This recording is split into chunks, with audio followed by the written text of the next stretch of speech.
আজকের গল্প নিষিদ্ধ সম্পর্কের ছায়া। আমার ভাবির ভাই আমাকে এইভাবে মজা দিবে আমি তা ভাবতেও পারিনি। ভাবির ভাইয়ের ধনের গুদায় আমি অনেক মজা পেয়েছি। বন্ধুরা, আমার আজকের এই গল্পটি শুনতে চাইলে কানে হেডফোন লাগিয়ে নিন। শর্মিলা ২৬ বছর বয়সী এক গৃহবধূ, উচ্চশিক্ষিতা, কিন্তু সংসার নিয়ে তার জীবন থমকে আছে। তাই শিক্ষিত হয়েও সে ঘরের কোণে নিজেকে বন্দি করে রেখেছে। রিয়াজ শর্মিলার ছোট ভাই, বয়স ২২, দেখতে অনেক সুন্দর। যে কেউ দেখলে তাকে পছন্দ করে ফেলে। সদ্য বিশ্ববিদ্যালয়ে ভর্তি হয়েছে, আত্মবিশ্বাসী, হাসি খুশি, কিন্তু ভেতরে গভীর আবেগ লুকিয়ে থাকে, যা বাইরের থেকে বোঝা যায় না। বাসায় কাউকে বুঝতেও দেয় না আবেগের কথা। রাশেদ শর্মিলার স্বামী, ব্যস্ত কর্পোরেট জীবন নিয়ে সবসময় শহরে কাটিয়ে দেয় তার জীবন। কাজ ছাড়া সে নিজের ফ্যামিলির কথা ভাবে না, এবং কি নিজের কথাও না। পরিবারকে সময় দিতে পারে না। বৃষ্টি রিয়াজের বান্ধবী, যার উপস্থিতি রিয়াজকে বোঝায় প্রেম মানে কেবল সম্পর্ক নয়, দায়িত্ব। বৃষ্টি রিয়াজের ভালোবাসা, যা সে হৃদয়ের স্পন্দন থেকে জড়িয়ে নিয়েছে। শর্মিলার একটি বড়লোক বাড়ির সাজানো পরিবারে বিয়ে হয়েছে, কিন্তু বিয়ের পরেই বুঝতে পারে তার স্বামী রাশেদ যতটা না একজন জীবনসঙ্গী, তার চেয়ে বেশি একজন চাকরি পরায়ণ মানুষ। রাশেদ শুধু অর্থ, সম্মান আর সমাজ নিয়ে ব্যস্ত। শর্মিলার অনুভূতি, আবেগ, ভালোবাসার চাহিদা প্রতিনিয়ত অবহেলিত হতে থাকে।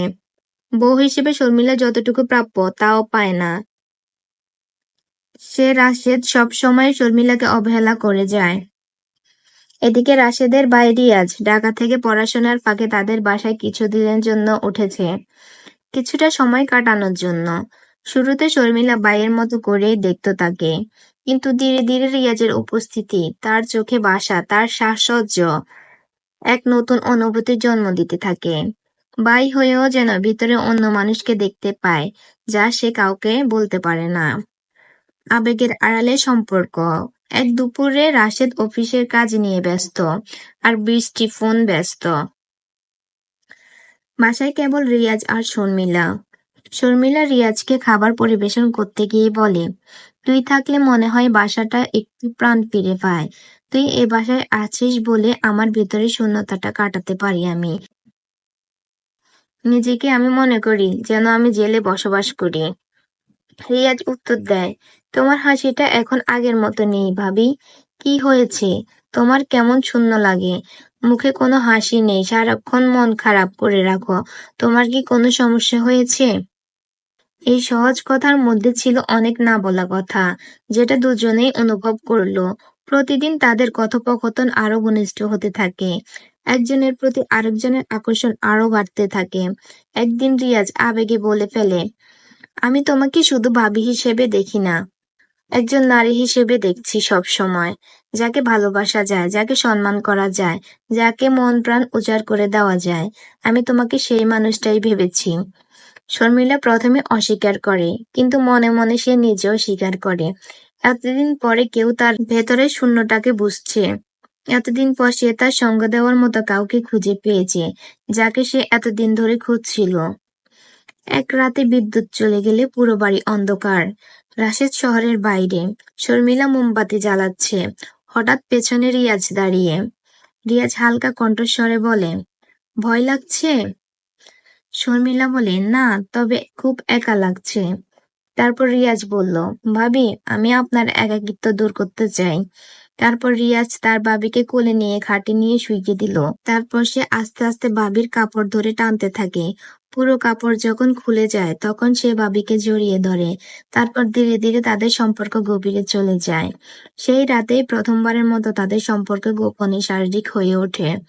এরপর প্রতি রাতে, প্রতি দুপুরে রাশেদ যতবার বাইরে থাকে, রিয়াজ আর শর্মিলা একে অপরের সাথে আরো গভীরভাবে জড়িয়ে পড়ে। তারা দিনের পর দিন পরকীয়া চালিয়ে যেতে থাকে। তাদের মধ্যে প্রেম তৈরি হয়, কিন্তু সেই প্রেমের চারপাশে গিল্টি, অপরাধবোধ আর সমাজের ছায়া। একদিন রিয়াজ তার বান্ধবী বৃষ্টিকে সবকিছু বলে। বৃষ্টি অবাক হয়, কাঁদে, কারণ বৃষ্টি রিয়াজকে ভালোবাসে।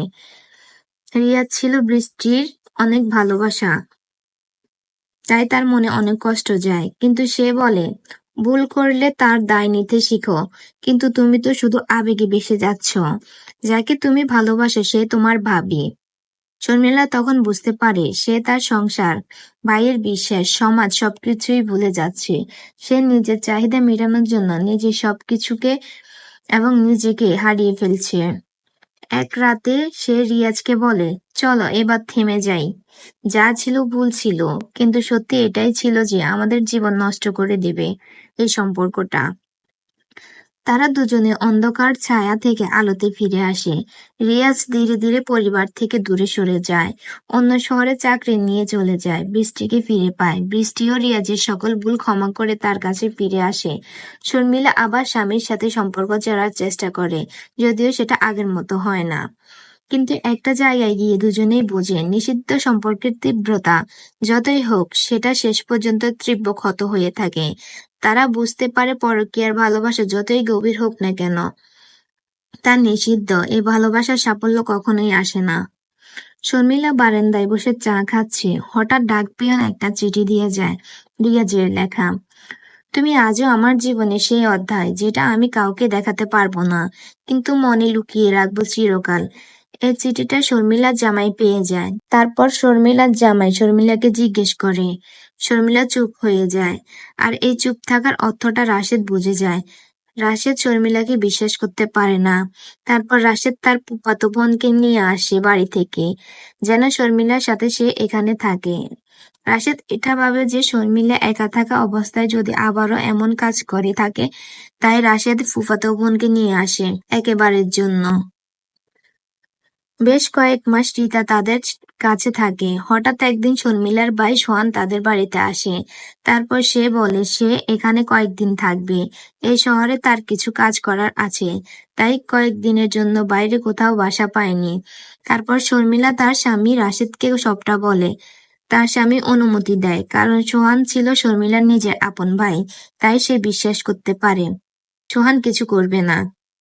কিন্তু সোহান রাশেদের ফুফাতো বোন ঋতুকে প্রথম দেখেই তার মনের ভিতর কিছু একটা অনুভূতি হলো, সেটা সে বুঝতে পেরেছে।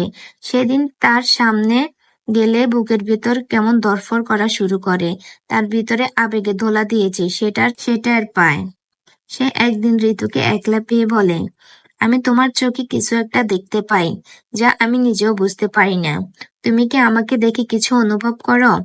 তারপর ঋতু চুপ থেকে কিছুক্ষণ পর বলে ওঠে, হ্যাঁ, আমিও তোমাকে প্রথম দেখেই আমার মনের ভিতর তোমার জন্য জায়গা করে নিয়েছি। আমি মনে মনে তোমাকে ভালোবেসে ফেলেছি। তারপর বেশ কয়েকদিন তাদের ভিতর লুকিয়ে লুকিয়ে প্রেম হতে থাকে। তা ছিল দূর থেকে। কিন্তু হঠাৎ একদিন সোহান ঋতুকে বলে, আমরা কি আরো কাছে আসতে পারি না? ঋতু বলে, আমি এখানে এসেছি ভাবির সাথে থাকার জন্য। তাই ভাবি যদি ভাইয়াকে কিছু বলে দেয়, ভাইয়া আমাকে এখান থেকে বের করে দিবে। তারপর সোহান বলে, তোমার ভাবি আমার বোন হয়, আমার উপর বিশ্বাস রাখো। হঠাৎ একদিন সন্ধ্যার আঁধার নিয়ে এলো, সোহান ঋতুর আড়ালে ডেকে নিয়ে গেল। তারপর আঁধারের মাঝে তারা শারীরিক সম্পর্ক করে। তারা দেহের মাঝে দেহকে বিলিয়ে দেয়। বেশ কয়েকদিন তারা লুকিয়ে লুকিয়ে শারীরিক সম্পর্ক করেছিল। তারপর হঠাৎ একদিন শর্মিলা দেখে যায়। শর্মিলা দেখেও কিছু বলতে পারে না, কারণ তার ভাই আর ঋতু দুজনেই তাদের কাছের মানুষ। কিন্তু শর্মিলার স্বামী রাশেদ তার কিছুতেই মেনে নিবে না। তা শর্মিলা জানে। ঋতু আর সোহানের শারীরিক সম্পর্ক হওয়ার কারণে ঋতু গর্ভবতী হয়ে যায়। তারপর ঋতু তার ভাবিকে সেটা বলে। তার ভাবি কি করবে কিছুই বুঝে উঠতে পারছিল না। তারপর সে তার ভাই আর ঋতুকে বলে পালিয়ে যেতে। পরিশেষে তারা দুজনে পালিয়ে গিয়ে অন্য শহরে বসবাস করে। সেখানে তাদের একটি ফুটফুটে কন্যা সন্তান হয়, আর তার নাম দেওয়া হয় সরিতা। সরিতাকে নিয়ে সোহান আর ঋতু খুব আনন্দে দিন কাটাতে লাগছিল। আর সেখানেই থেমে যায় তাদের নিষিদ্ধ ছায়ার গল্প। এটা কেবল প্রেমের গল্প নয়, এটা এক নিষিদ্ধ আবেগের গল্প, যা শরীর ছুঁয়েছে কিন্তু আত্মাকে ছুঁতে পারেনি পুরোপুরি। সমাজ, বিবেক এবং ভালোবাসার মাঝে এক অন্তহীন দ্বন্দ্ব, যেখানে সোহান আর ঋতুর ভালোবাসা জয়ী হলেও শর্মিলা আর রিয়াজের সম্পর্ক পরাজিত। বন্ধুরা, আমার আজকের গল্পটি যদি ভালো লেগে থাকে তাহলে একটি লাইক, কমেন্ট, শেয়ার দিবেন। আপনাদের একটি লাইক, কমেন্ট, শেয়ার আমার নতুন গল্প তৈরি করার অনুপ্রেরণা জাগায়। আমার চ্যানেলটিকে সাবস্ক্রাইব করে পাশে থাকবেন। ধন্যবাদ।